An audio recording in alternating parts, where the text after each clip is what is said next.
Hello everyone, welcome back to my channel. आज है 6 मई और हम निफ्टी को आज एनालाइज करेंगे 7 मई वेंसडे के लिए। ये आज का कुछ ट्रेड था जो हमने सेटअप देखा था। 1 आवर के अकॉर्डिंग था ये। तो ये बाद में डिस्कस करते हैं। पहले हम अपनी सारी ड्राइंग्स क्लियर कर देते हैं और दोबारा से निफ्टी को एनालाइज करते हैं।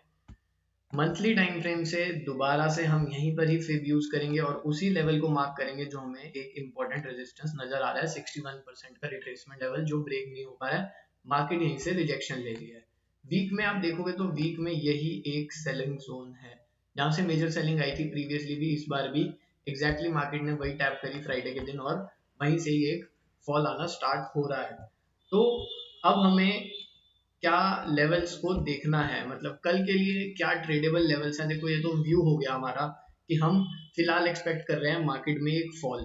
कहाँ से अगर मार्केट उठती भी है तो ये एक और बड़ा सेलिंग जोन है जहां से सेलिंग आ सकती है। May be market liquidity grab करे थोड़ा ऊपर जाके फिर फॉल दे दे, बट एक फॉल एक्सपेक्ट कर रहा हूं मैं।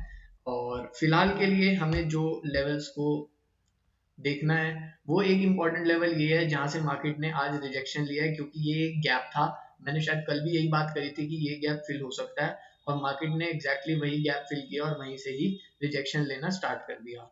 अगर आप 4 आवर में देखोगे तो 4 आवर में भी सेम वही चीज है, यहीं पर ही गैप था। यही मार्केट का एक सपोर्ट एरिया है।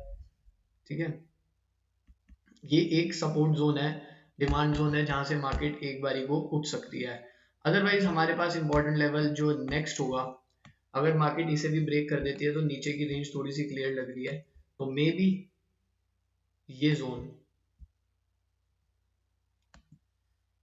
बहुत इंपॉर्टेंट है। मार्केट अगर इसे ब्रेक करती है तो मे बी यहाँ तक ट्रेवल कर ले क्योंकि रेंज क्लियर है, but in between 4 hour EMA है तो इसका भी हमें ध्यान देना पड़ेगा। 21 ईएमए यूज करता हूँ मैं और ये काफी अच्छा वर्क करता है। ये मेरे थ्रू बैक टेस्टेड है तो मैं इसे इंपॉर्टेंस देता हूँ। ऐसा नहीं है कि मैं ब्लाइंडली ईएमए के बेसिस पे ट्रेड ले रहा हूँ, बट मैं ईएमए को एज अ कंफर्मेशन ऐड करने के लिए यूज कर लेता हूँ। तो मे बी यहाँ पे मार्केट एक स्टॉप ले सकती है 170 के आसपास।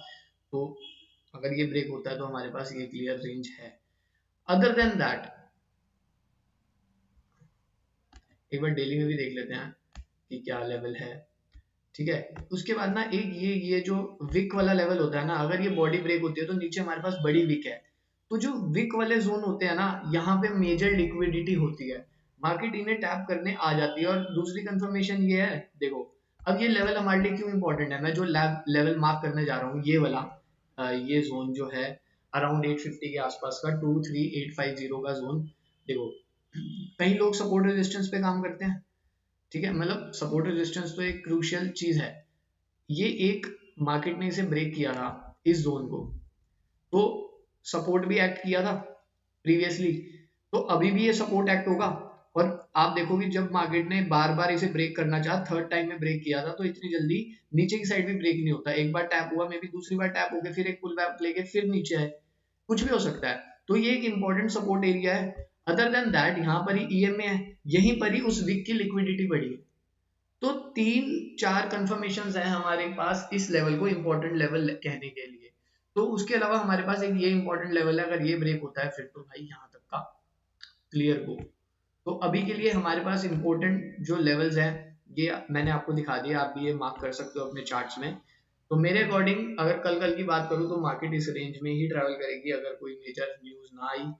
तो ये लेवल ब्रेक होने के मतलब बनते नहीं है। अगर इनकेस हो भी जाते हैं तो हमारे पास उसके बाद ये एक जोन है जहां तक मार्केट क्लियरली ट्रैवल कर सकते हैं नीचे। अदरवाइज सेलिंग जोन यही है, जब तक ये ब्रेक नहीं होता हम ऊपर के रेजिस्टेंस को देखेंगे भी नहीं, क्योंकि यही एक मेजर रेजिस्टेंस है।